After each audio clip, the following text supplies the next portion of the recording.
Okay, we're going to talk about finding linear models, specifically from graphs. So there's quite a few things we want to talk about. The very first one, we want to discern which one of these is a linear model. We have A and B. Is A linear? And how do we know it's linear?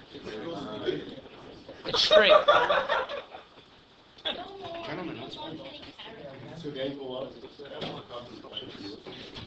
This is linear. B, the first one is linear because it is straight. Is the second one linear? No.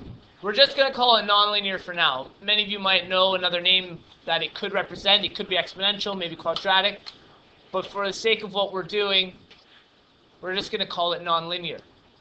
Now, let's talk about an initial value. What would the initial value for the linear model be?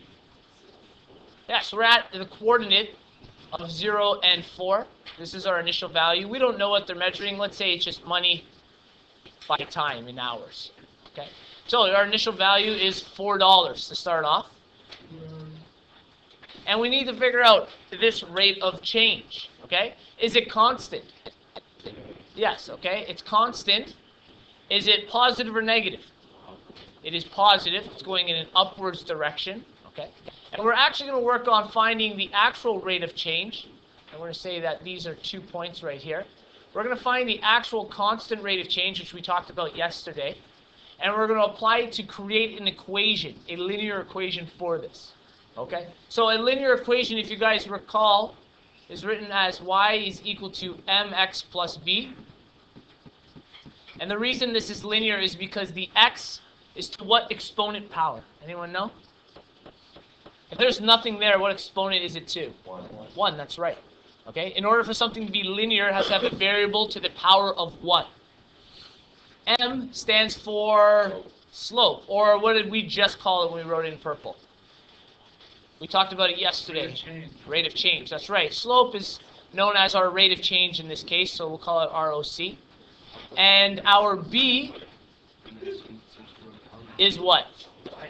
Y-intercept, or in this case, the initial value. Okay, so keep that in mind. So the B is where it starts. Yeah, where it crosses the Y-intercept, essentially.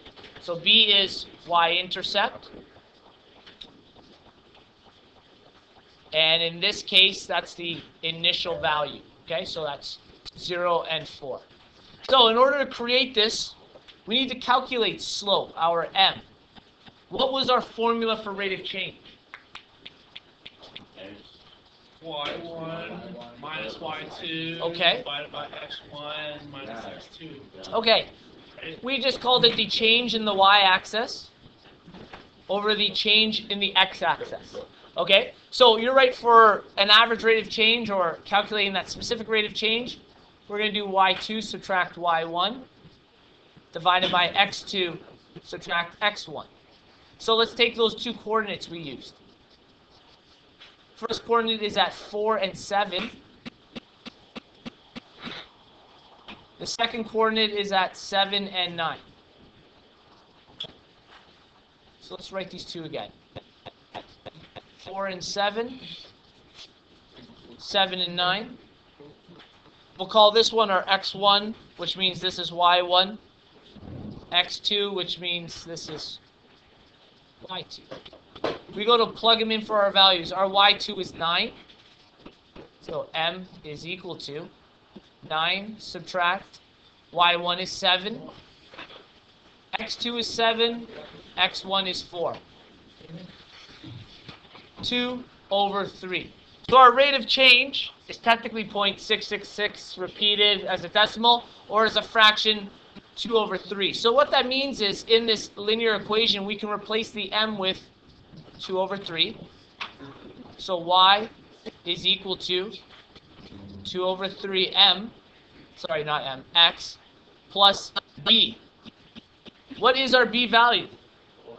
4. So we can strictly just replace b with the value of 4 in order to make this equation. So y is equal to 2 over 3x plus 4. And we've just made an algebraic equation for the linear model we saw on that graph there.